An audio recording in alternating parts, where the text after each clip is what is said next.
this parent calls me one day and it's like, hey, Coach Johnson, I've been something I wanted to bring to your attention. And I'm like, I knew what it was.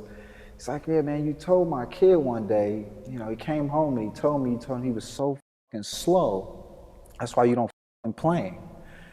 And I was like, yeah, I did tell him that. And I said it just like that. And I was like, I did. I said, I did. I won't lie about that. I said it just like that.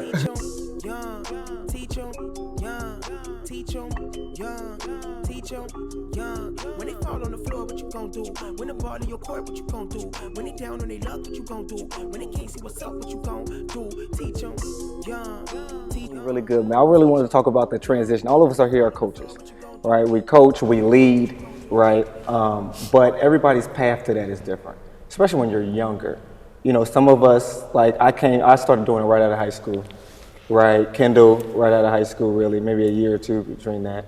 Right, but everybody y'all both had your own paths in general as well, and so that's what I wanted to talk about. I want to start with that transition, because it's not easy, man. Yeah. It's not easy, man. It's not easy at all, you know what I mean? So, Kev, go ahead and talk about your transition, player to coach, you know what I mean? Because you went from college, right? You played college, played pros, right? So you played at a really high level, man. And sometimes, it's difficult to transition from that. You know what I mean? Yeah, for sure, man. First, I want to say, man, going back to what you started the show with the vision, right? I remember you explaining this vision to me. It's dope to see it come together. With you and Kendall, I gotta say, in this dope area, I like the vibes going on. I think this conversation will be good here. Yeah. But back into what you were saying, trying to see where I can start this thing off, because I can get kind of lengthy. But coming home in 2019. I was coming home from Venezuela, right? So I went over there to play ball. It was like a 2-month summer deal with some good money. I went over there, right? I wanted this cool experience. I got over there. It was excuse my language, a shit show. Like the water cut off a month and a half in. It was just craziness, right? So I come home. The water cut off? Man, water system shut down. In Venezuela? In Venezuela. So you had no water? So I'm in there playing. That's a whole nother story. That's tough. I don't even want to get into that story. You ain't shower? Man, so if I get into the story of the shower, I had to pay a lady to go pitch pure water out the system for me every single day. That made me come home. I ain't gonna hold you right. So look, man. That boy's like you're making this money, but you living crazy though, like real crazy, man. No jokes, no all bullshit aside, right? So I'm like, you know what? This might not be for me. This whole overseas thing, this ain't the deal. So I come home. And I was sitting around really trying to figure out what I was trying to do. I know we all know that transition. I think we all go through it, whether it's jobs or sports, whatever. You got to transition, right, for growth. So I'm sitting there, man. I'm like, what do I want to do? What do I love about the game? And what I figured out is I like development, right? So development was the biggest thing that I was kind of stepping into, like that coach's frame about. So it started off with this idea. Me and my mother sat down. She's like, you should train younger kids. You know what I mean? Give back to the community, start there, see where advantage is off to, right? So I start there. I get some kids. That's kind of where the last survival thing come into. We'll spin off into that. But from there, I started to get like this cool feel. You know what I mean? Like, man, giving back, teaching people the game that I love, right? And teach them at a high level about it and be so young. I thought it was dope. So I reached out to Summit, man. As we all know, I went to Summit Country Day High School. At the time, it was a guy, Patrick Cosgrove, coaching, who was also on the staff when I won a title at Summit. So I ended up reaching out, man, like, come on aboard. At that time, Summit was still winning. It was just an easy flow, okay? They the ones who gave me that transition, gave me that opportunity to kind of get my feet wet. Because as you say, man, transitioning from a player to a coach is, at the time, I didn't see that transition, but it's a big jump. And for me, it was like learning how to be the same intensity, but got to find that thin line, like that balance, right? Yeah. As a player, it's like hard work.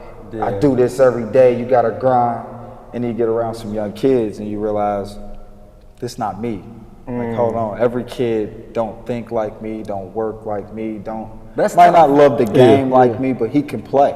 Right. Okay, so like me finding that balance, right? So I found that balance, ended up at Summit. You know, it was just a learning transition for me. I will say, I don't know if it was good or bad, but it was just a learning transition. And from there, I think I learned kind of what I liked about coaching and being a young coach. And I think it was the kids, like really being not far in age, like you really can get their mind.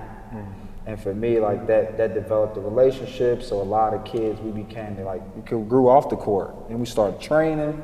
Then I started finding joy in like what I love to do is just play ball. So from there, man, it's just been a good roller coaster because it's so up and down as a coach. I mean, I've been on winning teams and losing teams and pandemic years. I mean, it's been a crazy ride since 2019 for me personally.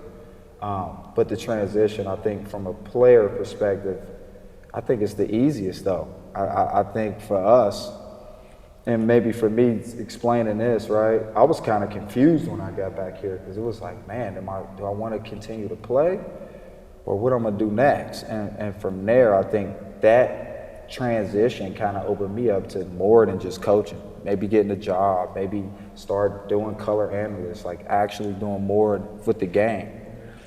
So for me, that's kind of where that transition, everything happened to me, man, 2019. Over in Venezuela, like I can't come back to this, man.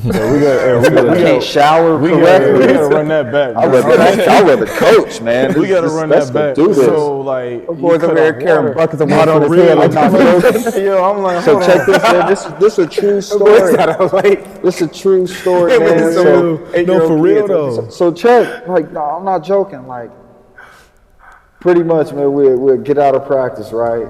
And this is the craziest shit ever, man. We would get out of practice. It would be 4 tubs of like water, maybe like that tall. And it was like maybe like 10 of us on the team. And literally they would have these buckets. Like you would just take a bucket, like 3 or 4 of us at a time, you know, whatever, and like scoop the water up, dump it on you. And at this time, you know, I had traveled over there, so I had like all my own soap and everything, my own wash rag. I couldn't trust nothing.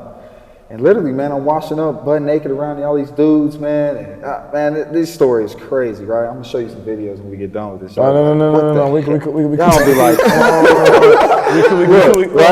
I'm dumping this water on my head. And this is how I'm showering, man. We cool on like seeing how you shower part. I'm gonna show you the buckets of water. You ain't gonna see my shower. These buckets of water. This is some of the craziest stuff, man. And I think these are stories that people don't get overseas, though. This be the truth. Yeah. You know what I mean? And even like the language barriers. Don't get me wrong. Like that was tough itself. I don't speak Spanish. I'm gonna be honest. No, little to none. Right? I'm in a Spanish-speaking country. Nobody speak English. So that was hard.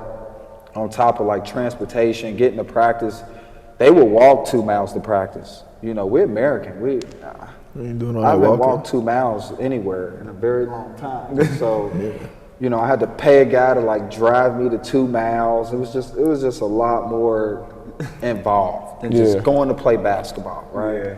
And that's when I kind of wanted to come back and kind of make that transition. And like I said, as we get going, man, I'll get more into that coaching transition and like what I learn, what I think.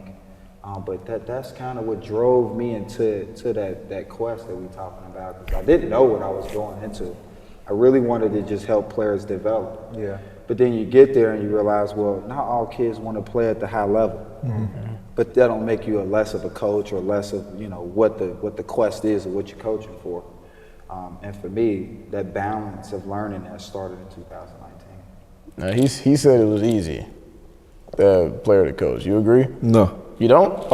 Especially everybody, a lot of people know who my father is. Mm-hmm. It was way harder for me. Because, I mean, playing under him and playing for him, I didn't want to coach. Because I knew in some aspects I would be like him, and that's what the difference is for me. I didn't want to coach like him. I wanted to change some things up. So it was difficult for me. It wasn't easy at all. And then playing for him on these AAU teams with all this talent, like most of my teammates were either in the league right now or they played Division I basketball or they played overseas. I didn't do that. I went to Division III college. So seeing the different levels of that also as well is what it was harder for me, I guess. So when you say it was hard, because I know because my father's the same exact way with coaching basketball. Yeah. But when you say it was hard on that aspect, are you saying more so like you didn't want to have the same coaching attributes, coaching philosophy, or are you just talking about like it was just hard overall trying to? Hard overall, even getting into coaching. Oh, okay. So, I mean, again, explaining that a little bit, seeing the way he coached his guys and how successful his dudes was, like, I mean, he probably got, 40 or 50 dudes that played Division I, went on to the league or went overseas. Seeing that, I mean, that's tough to even like match. You know what I mean? Yeah. So like I'm thinking, nah, I ain't gonna coach. I'm cool on that. I'm cool. I'm just gonna play. I'm gonna come home after my 4 years. I ain't gonna do nothing. I mean, I probably get a job, but I'm not gonna coach. I'm not gonna. Maybe I'll train a little bit, get into basketball, but I'm not gonna coach nothing. Being a Division III guy, who's gonna listen to you? You know what I mean? Like I didn't get to that high level where most of these kids want to get. Who's gonna listen to you? So that's how I felt. You feel me? Vision none. You know. See, but this the difference though. I play for a coach, right, at the highest level. Never play high level basketball, right? Yeah, go. It doesn't, and I know your dad, right? Like legend in my eyes as a coach. You know what I'm saying? So when you talk about his style, right, and we'll get into this a little bit, like his style, right? Yeah. I know some of the places your dad coached was a little rough, Facts. right? Facts. So I know who he was dealing with. His style had to match with who he had, right? And I think it went well. Like I'm not lying. Coach Leon to me is a legendary coach here, like you said, and put tons of kids through college. Yeah. I mean, help people off the court tremendously. You get what I'm saying? Even in a different aspect. So it's funny to hear from me, like, because my dad didn't coach, right? Completely different. Yeah. And then I think that's why, like, coaching for me was like an open thing. It was just like, well, what's this about? Yeah. You know what I mean? Yeah. I seen so many different styles, right? I had my high school coach, right, play in the league. He never yelled. Yeah. He was just big, right? He was so big. And then we knew how he was. Like, his thing was like, you don't listen, I'll just get you tomorrow. We'll just run. Yeah. He was with the track team. Like you don't want to practice, just join the track team. And we would go out and run with the track team. He was one of those, right? And then I went to college and I had Mick. Complete opposite, man. Complete opposite. We saw it. Even his height, completely opposite, right? And you get there and you're like talking to a dude who never played, right? But he'd been there years before you at that level, you know, under Bob, under Patino, under these legendary people too. So you got to respect it. And I think when you don't play at the high level, I don't think it matters, right? I think the game of basketball is almost like school. It's like physics. Right. If you've been around the game and you know what works and what doesn't work, then I think you'll be fine. You know what I mean? It's all adjustments. I don't really think it's a true script to being what we call a great coach. I think it's just wins, right? Yeah. Honestly, because you played at a higher level than he did. Like you said, you played UC, then you went overseas. And you played D3. So I feel like when you say it doesn't matter, I feel like you already there. Now the mindset that he was in, and we're in, like he's D3. I didn't play basketball at all senior year on. I was a football guy. And then he was ended up getting injured hard like his senior year. So it's kind of like we both missed a year and then didn't go into it. But I really do feel like it's only some of these kids, like some kids, that be like, oh, well, you ain't do anything. But those, I think those kids are brainwashed at an early age. Like, bro, come on now. But that's the trap we can fall into, though. You know, I always say that is feeling like we don't measure up. You know what I mean? You can always find something about yourself that will be like, oh, I'm not ready. I don't measure up. You know, for you, D3. For me, it's like D none. You know, and I'm young. Like I started coaching right after high school. The very next year, came right back. Right, coached him, crazy. Coached him, crazy. You know what I mean? But for me, it was like they ain't gonna listen to me. I was just their teammate. I feel that. You know what I mean? They're not gonna why would they listen to me? You know what I mean? Like, and so, but that's the trap we can fall into, man. Even years later, you can think like, well, I don't have the resume like this person. But like you were saying, we've all seen people who have a great resume, and we like, man, And terrible. I'm gonna say that. But No, for real. Which is true. Which is true. Yeah. But they can't coach. Yeah. So my question to you is, for those who feel that right, y'all coming into this thing, confidence a little lower, for whatever what reasons, right? So you step in the role. How did you get a team to buy in? What was that transition like? How did you personally transition yourself to be able to have that discipline and be like, you know what, this is my team. This is what we're gonna do. This is how we're gonna win. So when that happened for me, when I finally realized that there's some things I can't control, like my age, but I have things that is valuable, right? I had to ask myself, well, what do you have? What do you have, right? Communication skills, leadership skills, being able to motivate, inspire, you know, being a student of the game, right? Because, you know, when you're younger, you can't do anything about that. Yeah. You will not know as much as somebody who maybe coached for 40 years. You're just not. You know, somebody's been studying the game hard for 40 years. It's just a time thing, right? But what do you have, right? And that's what I had to ask myself. When I realized that, my confidence went up. When your confidence goes up, it's contagious. Yeah. It's contagious. People can tell when you're not confident, when you're unsure. You know, like, let's run this drill, maybe. You know, let's run this play, maybe. I think will this work? I don't know. But when you're like, hey, we running, let's go, let's go. They're like, okay. Okay, yeah. He's confident, so now I'm confident. That's how you gotta do it. You know what I mean? And so that's when it changed for me, when I realized, you know what? I have advantages too. Yeah. I have some disadvantages. Everybody does. Yeah. But I got some advantages right now that I can use to help me be a better leader. I like that. helped me. I like that. What about you, Ken? He never lacked confidence. No, but Which is good. Here's Which the thing. is good. Here's the thing, though. Like, I never lacked confidence on the surface, but in the game, when I feel like I'm getting out coached, or you see it, or you see it, I'll be like, We've all had that moment, though. We'll be like, when we sit down. my play coach I like it's like that. My reaction might be a little different. I'm ready to cuss out. Hey, I'm ready to This pose right here. When we hit this one, we like, Oh, yeah. When you Oh, when stand I up hit and the you do lip. this one.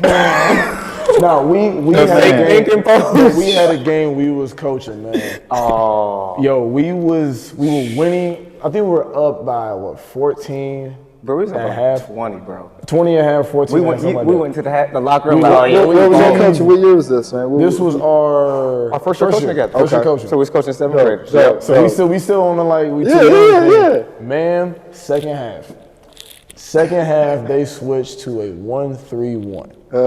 And we couldn't figure it out for nothing. And like they were getting turnovers, they were like hitting and one buckets, making free throws. I'll never forget, we called 2 timeouts in 1 quarter. Oh, 2 yeah. timeouts. You know after a while you start calling timeout, people like, you don't know. They just want one. They trying to figure it out. Drawing something up that don't work. Drawing something up. That's when you start being like, We calling full timeouts. So him talking like what needs to be done. I'm like, and me, my IQ of the game ain't that huge. I'm saying like, you ain't got nothing? You ain't got nothing? I ain't got nothing. For real though. But we ended up winning that game on a fluke and 1-3. and half court and 1-3 at the buzzer. So when I told you, when that buzzer went off, we shook hands with the team, we got we up out head there. down and walked out. So I gotta ask. Okay. As a coach, right, in that moment, how do you get over that, though? In the moment? Yeah, in that moment, as coaches, go back to that moment. You just told me you won the game, right? We won the game. So out of all of that, as coaches, this ain't magic. So something had to happen. For us to win? Yeah. We had a kid Honestly, who did nothing. a crazy shot. That's it? No, it's not for real though. We're up 20. It grabs 18, 16, 14, 12, 10, 8, 6, 4, 2, 1. Down by 2. He hit a 3. We're like, yes! Time was on our side. That's exactly what happened. I'm like, It's crazy. I ain't gonna lie, at that moment I was like, Because seventh grade, we had smaller guards. Okay. So we were in 2 guards. We were in Yeah, 2 guards. We Yep, had yep. small guards. Literally, all we had to do was put our 2 taller guys up. Yeah. And we realized that way After the game. We saying like After all we the have to game. do is to change the height of the guard. But it's funny because you know the dope part about playing and being places I've been, man. you get to see like coaches after games. You're just human, bro. You got to go back and adjust, right? Exactly. And I've seen it at every level. Win games, lose games, still be go back and you're always like, man, I should have just put him right there, and that would have just solved Changed the whole thing. Yeah. That would have solved the problem. Which is, it's like, bruh. But you know, in the heat of the moment, you know, it's crazy. And that's for me as a coach right now. Last year I was able to have my own team, so the pandemic made everybody real separate. I know we all know that. Yeah. So I have my little JV team, man, and man, we went through like this 0-3 spell, man, where we lost 3 games back to back, and I was livid. Like, I mean, I was through the roof. They didn't even know. I'm the chill coach until like the losing start happening, right? So we come in, I'm like, I'm running the hell out of them. I'm not lying. We running. You didn't catch the ball. Get on the line. You didn't look right. Get on the line. We every little thing. I hear the way he was saying it right there. I'm not playing. I'm not playing. Look, they jogging on the line. I'm every little detail, right? Yeah. Because what I started learning about the game is that that's almost winning and losing. It's almost like I don't expect the kid to make a big shot every play. That's a lot of pressure. Yeah. You know what I mean? Yeah. It's the littlest things to me within the game that I learned while we win or lose. You know, turning the ball over for no reason. Those little bitty things that you'd be like, why would you throw it to him? He's not even open, right? So for me as a coach, I started to pinpoint, you know, in my game plan, forget all the plays. We're going with intangibles, right? Rebounding, defensive stops, communication. I'll stop worried about the points, what we doing, who cutting, who not passing. Look here, rebound, defend, talk. We'll figure it out from there, right? And those intangibles for me as a coach, right, I started to see, and I played at Cincinnati, right, my first year, and they used to talk bad about us, right? We was winning too. We was 7th in the country at this time. We get on ESPN, they write this shit up.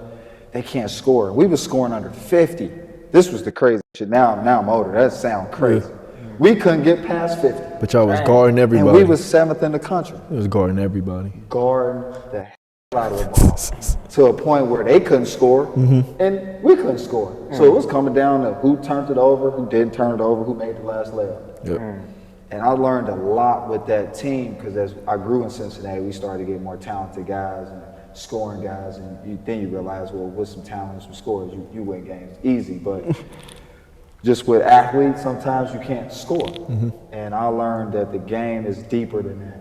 You know what I mean? It was dope to see it from that perspective, from a coach, right? Who was this good coach, right? And trying to put in all these offensive schemes. I remember us doing all this crazy. It's like, this ain't gonna work. He's like, what's gonna work? It was just like, honestly, get the ball to SK, screen for SK, and play defense. And that was our game plan 2013, 14. For real, right? And it got us far. For real. You know, so that as a coach, I sometimes say, man, sometimes the simple stuff is the stuff. You know? Sometimes the simple stuff is the stuff. Man. I'm gonna get that on the shirt. Sometimes simple stuff is the stuff. Simple stuff equals stuff. No, that's real though. But you learn that through, sometimes that's the thing. We can overcomplicate it so much. So much. When there's so much you can learn, you start overthinking, overcomplicating. Like we're just trying to figure out the master play to beat that 1-3-1. Like there's got to be some secret master play. That's what I was asking. That's what I was asking. It was a simple adjustment. You know what I mean? It was not that 2 guys up there trying to and throw throw it over. All right, go here, you go here. You know, you got to go here, just right here. Nah, all you got to do is put this kid here, put that kid there. Better size, able to flash higher, see the middle. It would change the whole thing. But it's like when you already feel like, oh, I'm young, you know, you made it worse. Like we sat at the bench and we can look in the stands. Oh, you know that's terrible. We're staring at you. We're looking at the a lot of these yelling at you, looking at the coach like that all the time. And you don't want to hear this. All right, coach, come on, coach. Coach, please don't say that to me. That's how you think. Like I'm already thinking that. I'm already thinking. So what made you eventually get into coaching though? Yeah. Because you said you didn't want to do it. You didn't want to, but you got into it. Was it like one of those things like a team was like, oh, we need a coach today, and you was there? Or if I felt like you were kind of like around and they kind of like suckered you into, all right, here's a quarter zip and a pair of khakis, like come on over. I was Scott Kerr. The GOAT. Shout out to Scott Kerr, Coach Kerr. if he wouldn't have called me after I graduated from Wilmington, I probably wouldn't be coaching. Mm-hmm. Now I heard a lot of people that under him that coaching. And people don't like him. You got to know him. Exactly. And if you're not here with him, then again he comes off the wrong way. But he pushed me to a point where, okay, cool, yeah, I can go coach with him. Mm-hmm. I can go do this with him. Maybe that's another thing too. Like some people I can't coach with. It don't. It just. That's true. Yeah, I just can't coach with. I just can't coach with you. So now, as you already got it underneath your belt with coaching. Yeah. What type of coach are you? There are many certifications that we as coaches and as teachers must complete in order to be around kids. We got first aid, sudden cardiac arrest, CPR. But you know though, Kendall, there's other things that we can do so that we are more well equipped to help our student athletes. QPR. QPR stands for question, persuade, and refer. And it gives us the tools and equips us to be able to prevent a suicide. 10% of kids 12 to 17 will deal with some type of depression. 1 in 5 will deal with some type of mental health disorder. Now, mental health disorder isn't just suicidal thoughts. Okay, it's also depression, anxiety, and even how you handle stress. The best part about today, what we have to offer in this world, there are many outlets for you to go toward and talk to somebody so you don't feel alone out here. So as leaders, coaches, teachers, let's head to 1in5.org and get signed up for a QPR session. Because at the end of the day, just like how CPR is for the heart, QPR is for the mind. So let's go ahead and get signed up so we are in better position to save a life. Are you a get on the line coach, like with a little stuff? Well, see, I've learned like you were saying, they went 0-3. We went 0-21. My first year. Yeah. That can be 21. And we got killers. Don't get me wrong. Like, we not bad. We got killers. We got two dudes who got first team in GCL, averaging 20. We got killers. We just can't win. We couldn't win at this point, bro. And I don't. So that 21st game. So look, I want to open up this conversation because Payton don't know this, right? What's the relationship today's game, right? Because your dad could be hard on kids. Yes. Because he probably had those style of kids, right? It's a difference now. The player's younger. Mine's are a little different. Social media, okay? And then you might have an older coach with older morals coming from a different time. How could that startle some things that have an 0-21 season? Definitely, yeah. You know what I mean? So I'm gonna start by saying responses. So from our age, in our day and era, you could yell at us and we respond completely different from how kids will now. Kids will ball up, they get into their shells and they won't play anymore. If you yelling at us, man, it's a different response from us because we might either play harder. Now, if your coach yelled at you, you might go get 26 now. Instead of you having a bad game, okay, he yelling at me, I'm just gonna shrink into my ball and I'm not gonna do nothing now.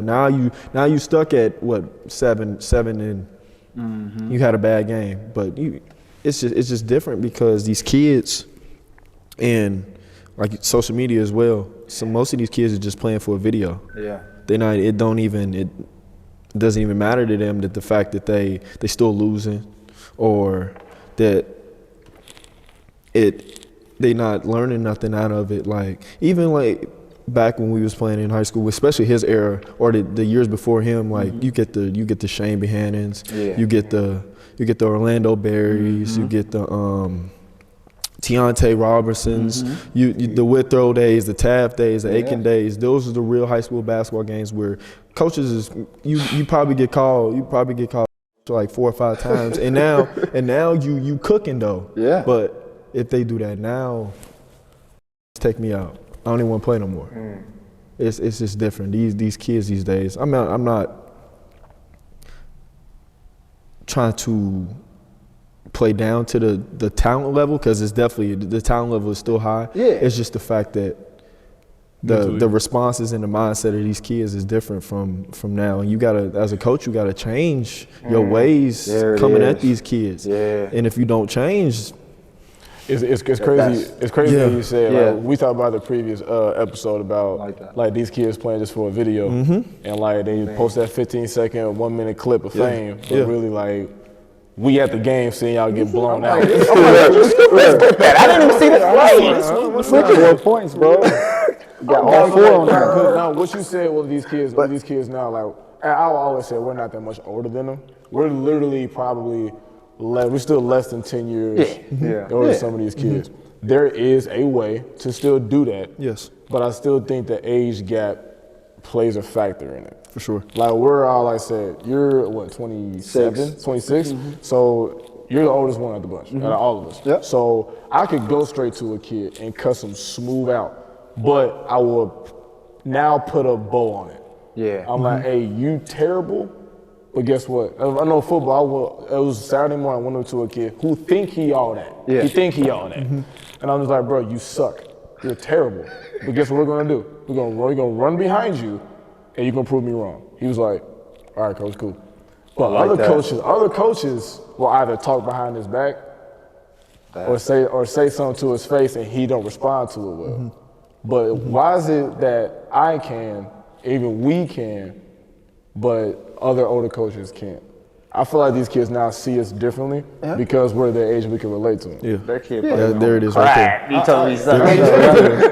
I done did a couple of them though. I done did a couple of them. Don't worry. But you know what though? I done did a I feel couple. you gotta tie a bow on it though. But here's the thing though, when the relationship comes first. Yeah. You know what I mean? And for us, it's easier to connect because we're not that far removed. Exactly. You Exactly. see what I'm saying? We're not that far removed. And so when you already have a connection, anything you say and do is now smoother. Yeah. But I think sometimes as coaches, as leaders, we can think that we have a connection, but we really don't. Yeah. You can test your connection by the response. Yeah. You know what I mean? I definitely agree. You can test the connection by the response. Exactly. You see what I'm saying? Yeah. And so and that kid responded well with what you said. That was to show the connection was pretty strong. Yeah. Right, and so I think that's the main thing. I think the relationship, the trust, if they trust you, they'll respond to you Exactly. better. Yeah, what's your style? Because I know football, you coach football still, correct? Yeah. So I know football Practice. can be more like super. You almost got to. intense, You like go real, like you know. You go to one of the killers practice. He's gonna lie to you, so stop. So I think they're getting ready for Afghanistan. I can believe it. Then you in the middle. Then you do some army stuff anyway. One time I peeked out there, I thought I saw I smoke bomb. I said, what's going on? See, And you be with the weight training stuff. It's parents like him that got me out of here in the first place. It's that type of mentality that got me out of here. And he lived too. He all Man, what? he gonna keep. Man, what? That's why I'm curious. Man, what? One basketball practice, y'all. I peek in, and the kids, you know how the kids be on the baseline waiting? wait. They was waiting like this. I was like, what type of system? I like that.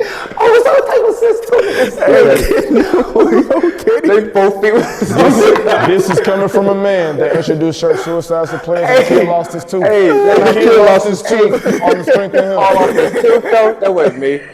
See, exactly. Y'all know like the monkey rolls people do? That's how he come to every practice. He do a flip on the ground. I said, All right, what type of... so back to reality and not utopia, okay?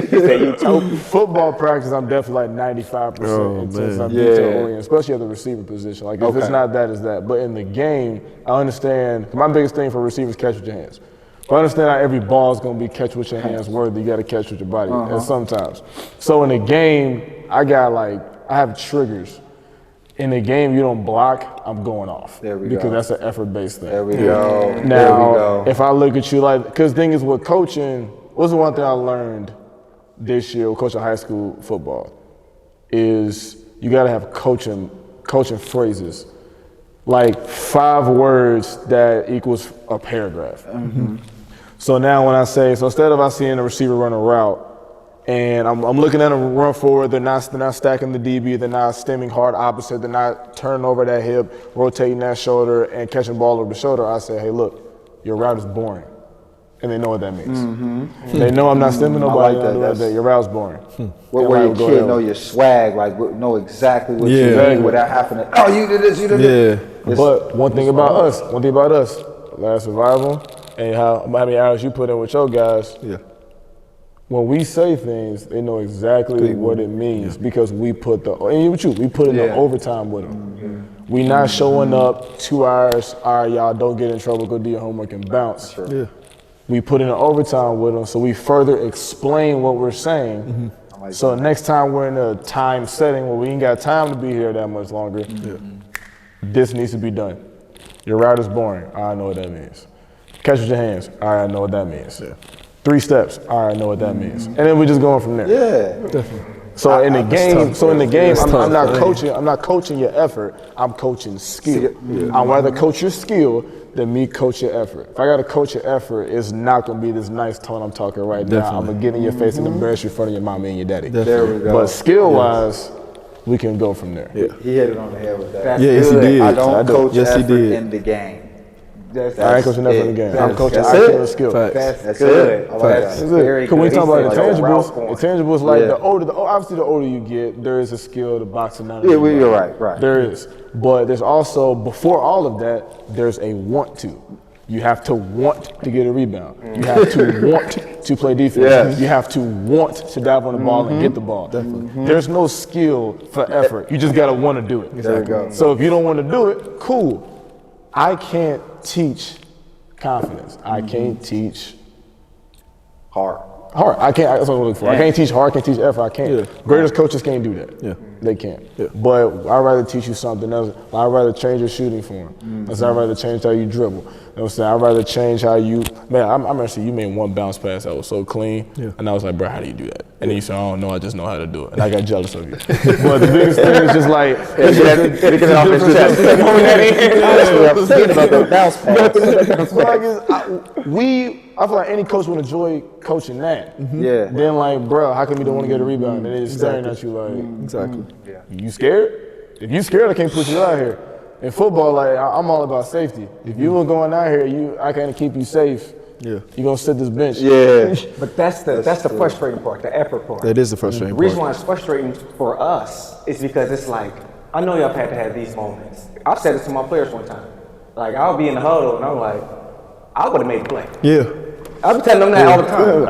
I would have took that charge. I would have dove on the ground. I would have boxed out. How do you miss the box out? It's a close game. This is it. This is game time. Yeah. You know what I mean? Like, how do you gotta get the ball? For real. One time, there was a close game one time, man, and man, Cam Newton. it was a close game. We had an AAU tournament. It was a loose ball, close game, loose ball.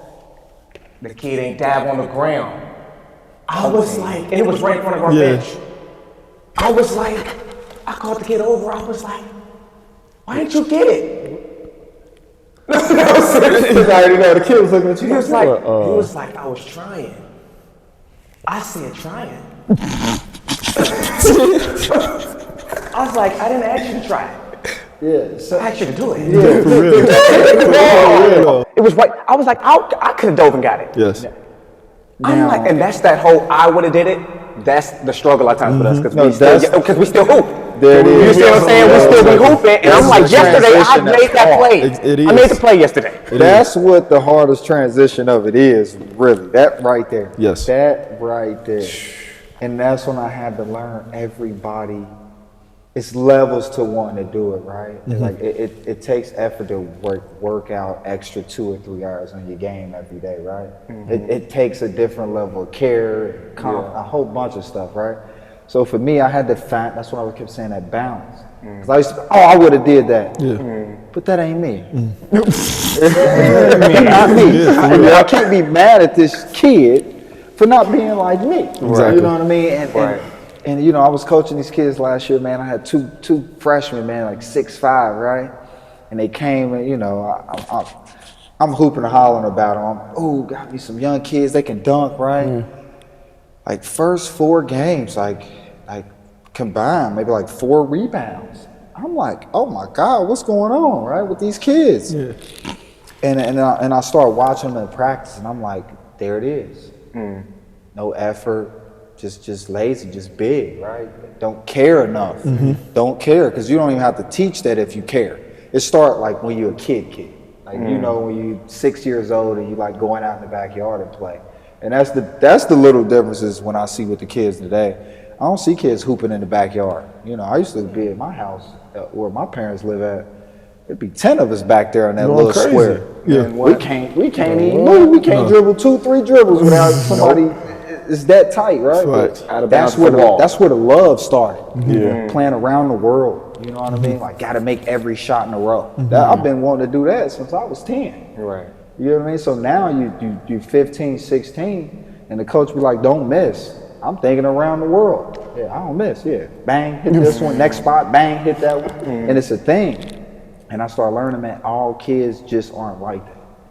And I had to start figuring out how to pull it out of them. You know what I mean? How do I get you to maybe believe a little bit more? And I can't put the effort into you, but trying to build that relationship, like you said, man, give them a vision. And I think that right there as a young coach, I think we do that way better than these coaches that, 30s and 40s, man. I think the relationship of giving a kid a real vision. To be like, I don't know what level you're gonna go to. All levels are good. You know, I would tell a kid that anyway. It's free education. People get to come and you'll be the coolest dude on campus. Exactly. I mean, it doesn't care about the level, Nah, right? it ain't about that though. Yeah.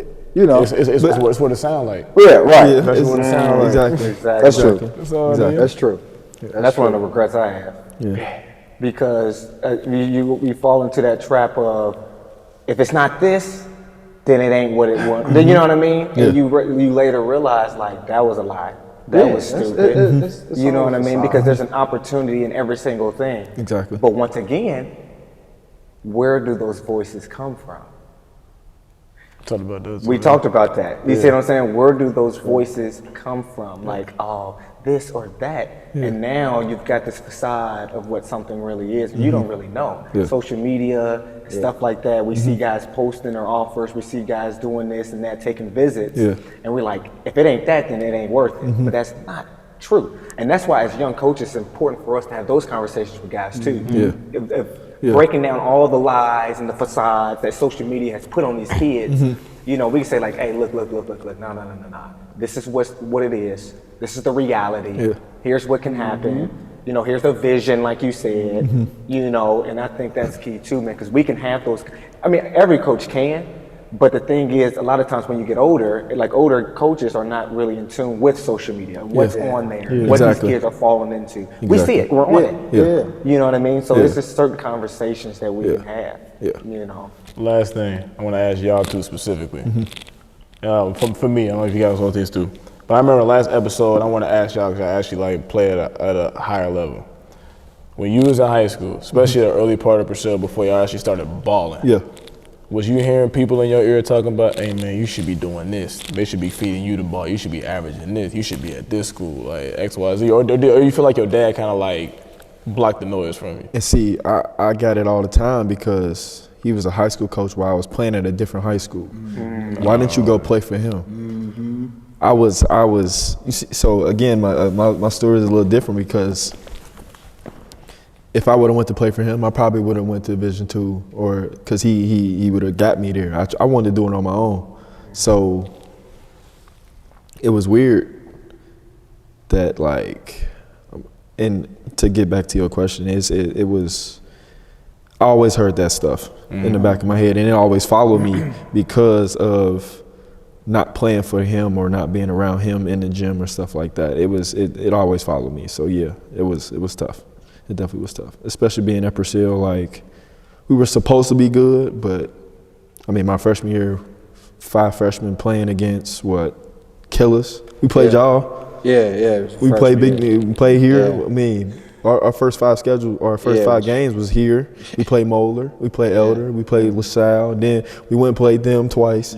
It's tough. It's tough, and I did hear like you supposed to be doing all this, but bro, I'm 14 at the time. I'm playing against grown men, bro. Like, what you want me to do? Like I don't know. It's tough though. It was definitely tough for sure.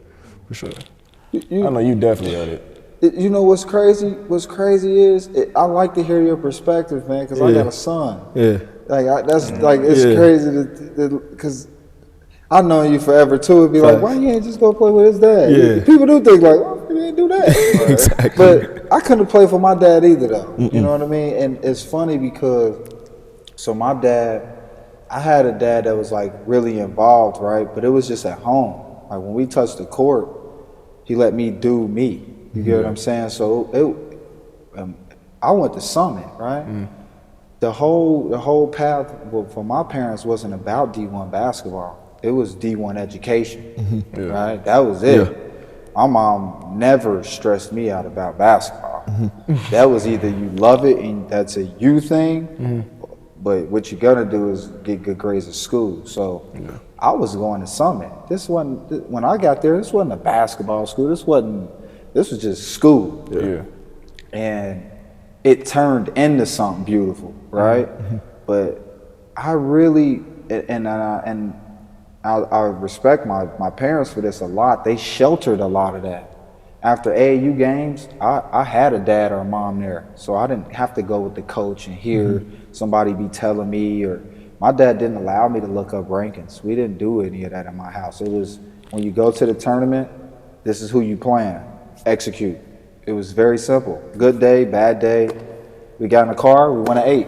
Yeah. It was never a thing, right? Yeah. And then over time, you just growing and things happen. But even through this whole, like, pick my school, my parents let me pick my own school. It was like, shit, just go where you feel you want to go. It's not even about basketball. Go somewhere that, like, when you get done, you can reach back to them. You get what I'm saying? It was, like, a lot deeper to my parents than, like, oh, we going to the elite, we going to do this, we going to do that. It was no pressure there. It was more pressure on life. Like, you need to be a good person. You need to handle your business. You need to go to school. Don't get caught up in the girls. Don't, you know, it was all of that stuff. So I didn't hear a lot of that. You know what I mean? I just was out there, and I think that's where a lot of success came from, just having some fun. Yeah. I was out there playing with my boys, you know what I'm saying? And whether it was AAU or high school, that's what it was with me, man. I used to like to go to school to have fun, and then we just went to practice. It wasn't like, oh, I gotta get up, I never thought like that. It was just like, I'm a basketball player. You know, I want to go D1. I would get on YouTube, look up guys. Okay, that was something I did a lot, but like having somebody in my ear constantly, get up and like work hard, but not like you need to score 20 today. Nah, it was like, man, whether you score 20 or not, win. My dad was big on winning too, like just win. You know what I mean? People like winners. So whether you scored none and got 10 rebounds, that's a good game. You know what I mean? And I think that was a big thing. Now college, that's a different story. That's a different story. That's your job now. That's your job now. And I didn't know how to block out the noise from the social media to like that. At that point, you got, and I was from here, so you know, you got 20 people, family there watch. You got people flying in, bad game, coach ain't playing you. It was a lot. That was a total different. That just take growth as a man to understand. Look here, I'm my own man. Good day, bad day. This is basketball. Like, this ain't even that serious. And when I learned that this is just basketball, man, life is so much greater than just basketball too. It's just a thing, all right? And once I learned that got better. But yeah, at that level, that was a challenge. And I know a lot of guys at that level go through it. You know, it could be mom, dad, uncle, but just people in general. You go out, shoot, why you ain't get that win? Y'all out drinking. Well, damn, I'm human. We lost, but I still want to go out, you know? And those are the things you'd be like, I think, but it comes with it. You know what I mean? I'm pretty sure you dealt with it even at D3. Facts. I know plenty of D3 guys who played, and they be like, bro, it's the same. It's we literally live the same life. Yeah. Trust me. Just a small, we live the same life. Just a small you know version. We might have just had more people in the gym at the game. But when you got done, I guarantee we did the same thing. But that was the coolest part, as you know, in my situation, about the noise young. But after that, I don't think you can control it at a certain level. Okay, especially in UC basketball. I think it's part of it. But when you sign up to go play somewhere like that, man, that ain't what you signing up for. I'm signing up to go play ball, win some games, have some fun, you know, and shoot, it happened. So I can't be mad. But you know, it's the same with coaching. Yeah. Noise can start to come with coaching. You see what I'm saying? No what you signed up for, it's not, you know what I mean? It's starting to come more than what you signed up for as well. No matter what level it is. No matter what level. Now I got a question. Okay. I want to bring this up. How do you guys balance out like being a young coach and then parents' response? Gotcha. So, You want to do it for him, boy. Oh man. Like, how do you balance as a young coach? You know what I mean? Being able to communicate with parents and stuff like that. communicating with parents. So, like, when I was a head coach for middle school. Okay. So that's a direct line to parents. And for me, I'm animated. I yell and scream. So I have to have a parent meeting going in. Okay. This is who I am as a coach. This is what I'm going to do.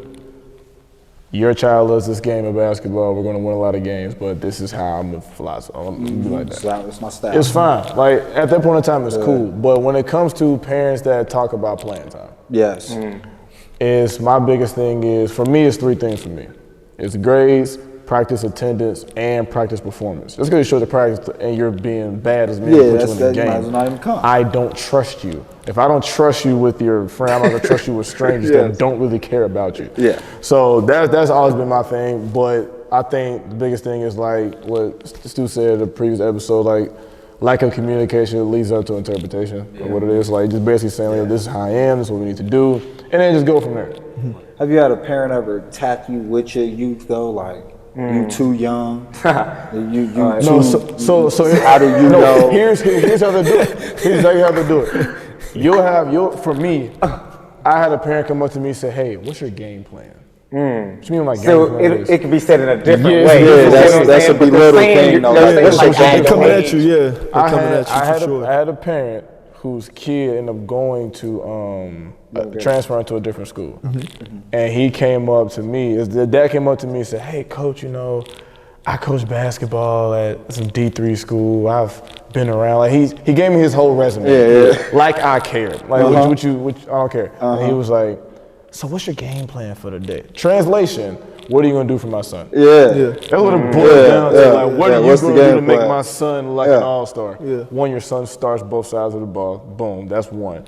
Two, like, this is what I answer the question. Basketball season, I answer the question. Football season, I answer the question. When we was coaching basketball, head coach was like, we don't talk to parents about game playing time plans. or anything like that. So when he would come to me, because his son also played football, I said, hey, done it look, before, it's a different sport. I can't talk to you about basketball.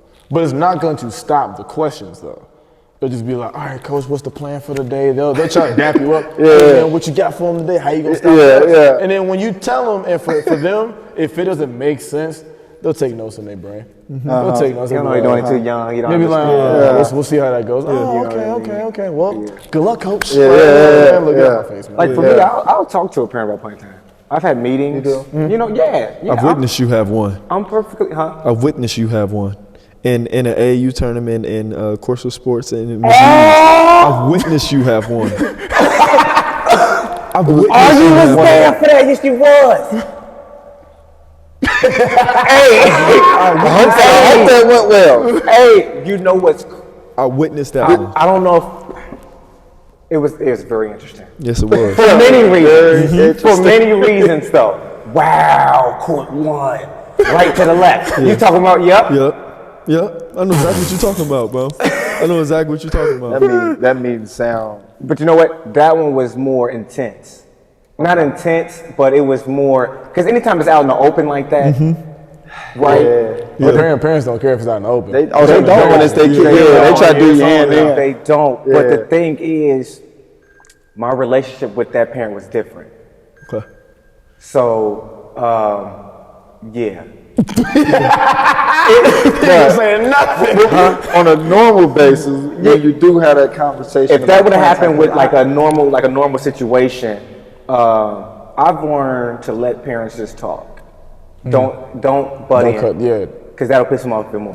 They're venting. Let them vent. When they're done, they're more open to hear what you have to say. That's what I've learned. But luckily, I haven't had a lot of those situations. Right? But I have had meetings and stuff like that. Parents not necessarily agreeing with what how they may be playing their kid or stuff like that. And I just talk to them like, hey, this is why. Boom, boom, boom. You know, I used to deal with it at the school I was at, man. I'm not joking. It was funny because I was dealing with more of a conservative base, like a real conservative base, right? And the respect level probably came from me being a part of that same cult at a point in time, right? But I'm also like completely different, you know, in my presentation and every other way I could be probably different from most of the environment there, right? And, you know, we would have these instances like, you know, and it would be, and it cracked me up because I know me as a person, I love the kids. Like I love the kids, right? Like just the first thing you can sense off of me around some kids. Like, oh, I love the kids, right? And I had this kid, and this is where I had to find that line because I'm thinking I'm pushing him. You know, I try to push the kid one way, like real, hey, you know, keep going. It's like not getting better. It's like, all right, let me try this like whole approach. So I turned it on him. I'm like, that's why I don't fucking play you. You never run hard, right? So like, it's funny because the year goes on, he gets better at practice, he get more playing time, but at the end we do like these, like evaluation, right? Like, I let all the parents evaluate me as a coach. So this parent calls me one day and he's like, hey, Coach Johnson, you know, it's been something I wanted to bring to your attention. And I'm like, I knew what it was. It's like, yeah, man, you told my kid one day, you know, he came home and he told me he was so fucking slow. That's why you don't fucking play him. And I was like, yeah, I did tell him that. And I said it just like that. And I was like, I did. I said, I did. I won't lie about that. I said it just like that. I say, when you have such a nice kid, right? I say, such a conservative, nice kid. I say I had no other way of getting any fury out of him. I had to get something out of him. Yeah. I say, so that was my approach with him, right? And it was so funny because I go back and I'm like laughing at myself because I'm like, this same kid is listening to Who Won't Smoke With Me on the sideline. But he calling me, talking about what I said to his kids. So I'm like, you know, I just laugh about it because it's the style of the kids now, but also like the community. It's like where you coach at sometimes and what you can get off and knowing your environment makes a difference in, you know, some approaches in some ways. Because I don't talk about playing time, but I had to do that there. Right. You know, but I had to adjust my rules for, I guess, the environment. You know what I'm saying? As a young coach, being able to adjust. As a young coach, I don't think the older coaches had to do that. No. But me, they were more like, it's like this line of being young. Like, he shouldn't be talking to the kids like that. He doesn't know any better. Yeah. He's not mature. It's crazy. You said something that blew my mind. You told me you let the parents evaluate you as a coach. It was a school thing. It was a school thing. Okay, they paying their money. They like at the end of the year, they like they sent out this email and it's like it's already a paper and it's got like, you know, timely manner, you know, enthusiasm, like all this stuff. Like and it's like, yeah, it's not bad. You just go through it and you just. For the school, it's like make sure our coaches respecting the kids, not But it used to be funny because you get a parent or two that like do you bad. You know, you'd be like, yeah, I know exactly who put that 3 on everything. But here's the thing, though. You know, here we're wrapping it up. But you got something? I got to ask everybody up here. Okay. Give me top 3 coaches, man, that influence you. Ooh. In the world? Okay. Any level influence you. I don't care who, you know. Whatever that is, it's just for me to learn something. Okay. For me, Mike Leach. Give me Mike Leach coached.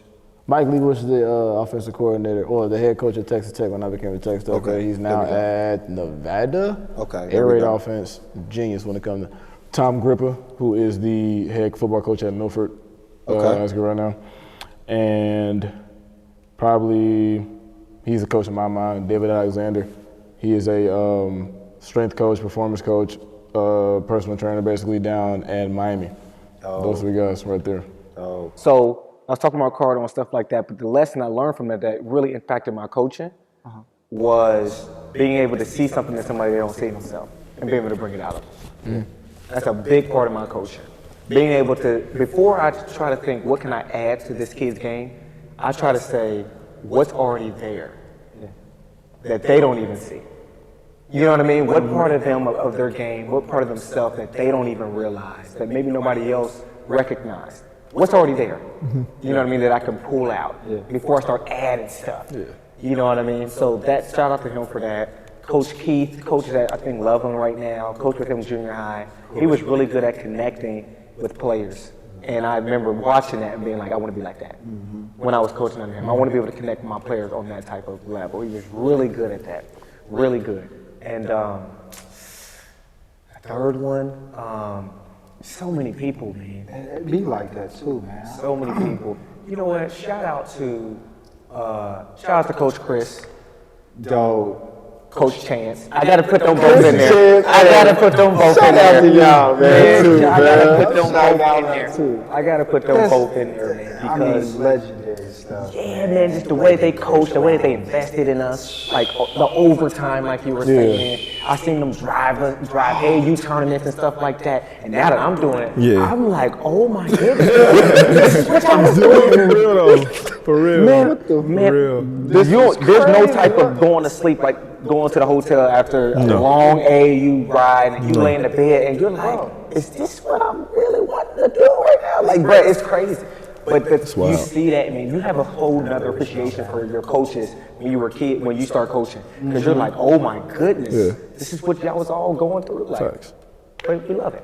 Seriously, We love it. So shout out to Coach Handel. Shout out Coach Handel. Nah, like Handel was my favorite coach of all time. Like, any sport I played, Coach Handel. What made him? I'm gonna tell you what it was for me. For me, it was a time in my career where I felt unwanted. And he made me feel like he wanted me on his team. I like that. And That's a big thing for coaches, man. he made me feel, you know, that Definitely we gotta real keep brain it hit real. with me. Yeah. It was a time in my career I felt unwanted, and I felt like, you know what I mean? And he, when I showed up, he's like, "Oh yeah, we good now." That's what he said. We're good now. We good now. We got our guy. And I was like, and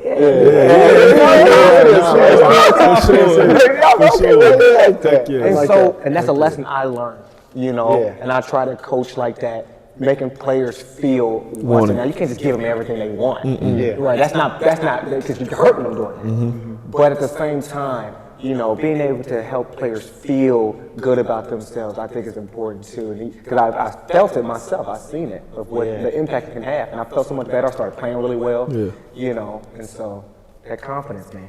That confidence. So. Man, Kevin Handel, for me specifically. Coach Handel, if you're watching this, shout out to you for sure, because me and you definitely. Happy belated, bro. He just turned 65. He did. That's beautiful. A couple days ago. For sure. Kevin, football player playing basketball, right? Obviously, that's stigmatism when it comes to that. Yep. So I remember sophomore year, we was in a playing every like scrimmage in the summertime. I knew I wasn't playing basketball my sophomore year. I knew I wasn't. I was like, I'm not gonna play. I'm gonna take a break, focus on football, everything else. We played Winton Woods. For some reason, I dropped 20. Some reason, I dropped 20 points, and this man was hyping me up. Head coach at the time walks up and said, "All right, how the JV guys doing?" Coach Handel said, "Hey, I think Kenny's a spot on varsity." I said, "Whoa, wait a second, that's right. I'm sitting here like varsity, like I'm just hooping. I'm doing my thing. No, but like honestly, when I got in the car, my dad was like, "Why was you on varsity?" I said, "Coach Handel said I should be on varsity." He said, "What? Why?" I was like, "I don't know." But like, I don't. Your dad was like, "No." But I've been playing varsity for like a possession or so. This was fast. I was just like, all right, you know what I mean? Like, it's cool, I ain't tripping. But I remember we got back to the school like that next day. And I never broke it to him, but somebody broke it to him that wasn't playing basketball. He had so much hurt in his eyes. He was like, what? Like, it wasn't over dramatized. I was sitting here like you actually hurt that I'm not playing. Yeah, like you. And I was like, cared. I want to play now. Like, but just because he made you feel specifically, wanted. No, but that's a thing. But fast forward to junior year. He's the reason why I want the sixth man on the team to have telepathy with me. Because I had telepathy with him. Every time I'm investing in the game, and everything that way. As soon as somebody messed up, he said, Kendall, go get him. And I always knew who him was. Yeah. Always knew who him was. I would go in there, take care of business, and come out. Yeah. And then, like, he let me play my role. He knew that I liked being physical. I remember he came to me, we had 2 bigs that were in foul trouble. He said, Kendall, come here, man. Can you guard the 5? I said, of course. He let me guard the 5. The 5 didn't score or get a rebound. But, like, he has that type of confidence in me to do it. Yeah. He made me think that I could actually go and score points. As weird as this sounds, because in my mind, I'm like, look, defensive pass, he made me think that I could actually, like, go score and be a basketball player. That's facts. Like, so, I mean, to this day, every time I see him, like, I'm giving him the biggest hug. Me too. The biggest hug. He still coaches here. Yeah, man. And the great thing is, he was my JV coach, and now I'm the JV coach. Who, me? no. Him. He's a varsity assistant. Oh, okay. So now I'm the coach that he was. It's the craziest thing. That's wild. It's the craziest thing. Out of all the coaches I've had in my life, him. But see, everybody's saying it because my number one would probably be my high school coach, Michael Brown. But that coach that gave you the keys to the car, gave you the confidence, man. Yeah. We can do this with you at the helm. You know what I mean? Whether it's scoring it, just feed you confidence every day. Like that's guess what? When you got a coach like that, you like, I'm going hard for you. Because you saw something in me when nobody else did. I'm going to make sure you do not regret it. I'm going to make sure that's the greatest decision you ever made in your coach. I'm like, you can work this brick wall for that But person, what's bro. the difference? Who your coach, bro? I got 4. 4? I named like 5. I can't put people out. Scott Kerr. Yeah. Obviously. Okay. My assistant at Wilmington, Coach Mills, Michael Mills. Glenn Guillermo. Oh yeah. Good. Oh yeah. He has to. Yeah, he up there for sure. He did greatness. He did some stuff for me that like. I agree. I don't. You know who Jared Davis is? Yeah. That's my people. foot. Yeah, great coaches. Great coaches. If it wasn't for good history for them, I don't know where I would be. Good history. For sure. I would say we are definitely a product of our environment for sure. A lot of the time, our environment isn't even where we live at. Yeah. It's also the environment that we were in the sport environment that we played in for sure. Definitely. Definitely. Yeah. For sure. But like how I wanted to close it out, 1 in 5 is our sponsor, right? Mental health organization, right? So shout out to them. And all that they're doing, stop the stigma, start the conversation. They go and talk to schools and all of that about mental health. They came and talked to my team. And that's important in sports, man. And I say it all the time, as coaches, we tell our players to be mentally tough. And that's the case. I think we also can take responsibility to make sure they're mentally well, right? And so just what do you guys think as far as that, as far as you playing, as far as you coach? Because as coaches too, man, our mental health, because we do a lot. We carry a lot of burdens. Definitely. You know what I mean? That's not ours. Definitely. We get phone calls, we get text messages, we get a lot of different stuff that come our way.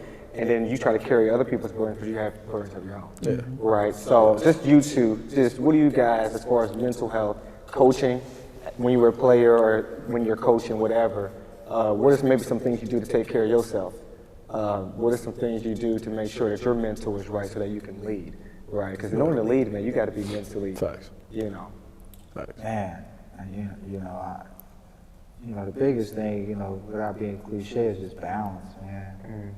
The biggest thing for me, being a coach is I'm always going into it, man, I'm fine.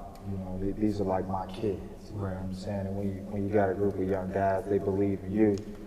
Just like being a father, man, I got y'all, but for me, we take breaks. Shoot, I call the practice short, or, we'll take a fun trip to a game or something, get something different out of the game of basketball, not so much on the court, but hey, y'all, let's go to this UC game. Let's watch these guys, see how hard they work, so that way we still learn something, but have some fun. But, to be honest, too, I get burnt out, but I love the game of basketball, man.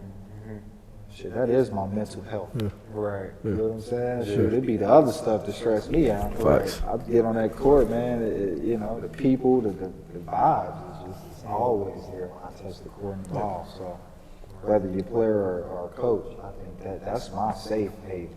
You know, I walk in here, everything that I was stressed out about will go away, at least for the little couple hours. You know? So for me, that is kind of my mental health. Now for my players, like I say, man, we'll take it easy. I just read them. You know, you read kids like they're yours. You know what I mean? School's rough. Yeah. You know, definitely where I was coaching at, they go through some weeks where like you got 15 papers due. You know, them the weeks can be like, fellas, just come on in for 30 minutes, let's watch a team and go home. Yeah. You know, but yeah, you know, that's how I feel about the mental health personally for me, man. That's my place. That's my place. That's good. Yeah, tackling this mental health subject, being in a environment that involves basketball is my space. That's why I would say that the league has had so much success that like I can block out all the bad stuff from just being in the gym for maybe a couple hours, something like that. Maybe that's why I was never the best dude on the court, but just being in the gym is my getaway. So just being around basketball and stuff like that is my safe way with the mental health stuff. But I've always also tried this approach. I've been in a group chat. Well, that 21-0 season, or 0-21 season. I've been in a group chat with all my players, and I just let them talk. Just let them talk, and it is crazy what these kids go through in that now, because I went through it, and now it's being able to help them through it as well. Seeing it like a couple years later is crazy to me, because they come to me and ask me, how should I handle this situation? Bro, how should I talk to this girl? What should I wear to homecoming?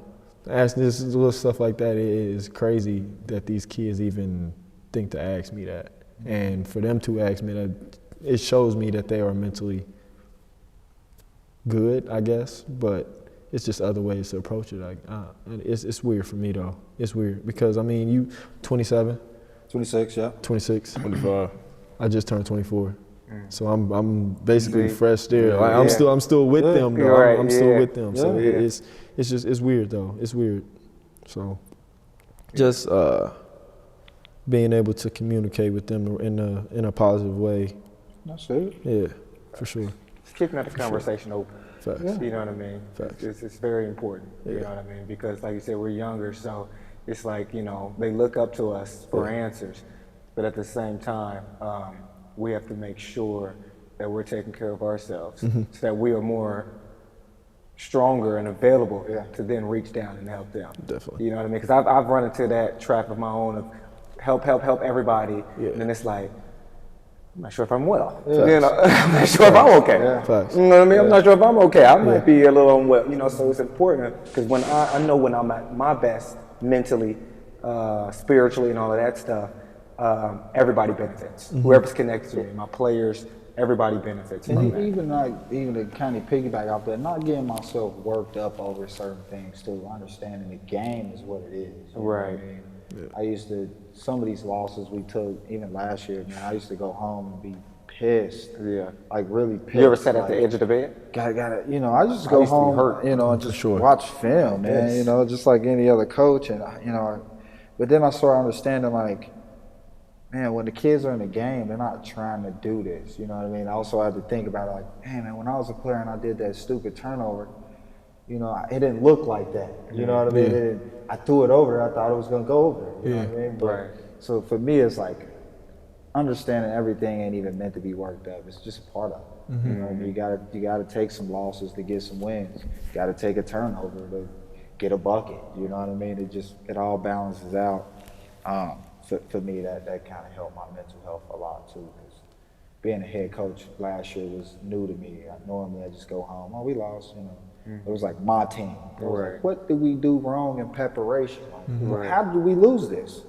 And then some days I'd be like, it wasn't, we just lost. It's just part of it, man. You go ahead and go to sleep, man. You see them tomorrow, man. You know? And I started finding a lot of like going in Saturday and not being going in Saturday and like, yo, it happened. Let's focus on next Tuesday. You know what I mean? I think that's something I had to learn too last year. That takes growth, man. Yeah. That takes growth. For sure. Good. For sure. Good. Yes, sir. Like Stu always say, good. Good. Good. That's good. Good. Clap it up. Thanks. Very well done. Sure. I appreciate y'all boys, We used to man. be in the gym, Stu be like, good. Good. Teach 'em, young, teach 'em, young, teach 'em. Back to you. Yeah, exactly. If you cut this out, No, this is true. This is true. because I know him. I know him. It was a little when it's a little too testy out of his Yeah, I know, you gonna cut it out. Yeah, I but know. his mind is like, I ain't ready. But it's real though. It's real, and I've learned that the hard way. Because I'm like, why can't you? Why? Oh, okay. Yeah. Because I'm with you for 2 hours.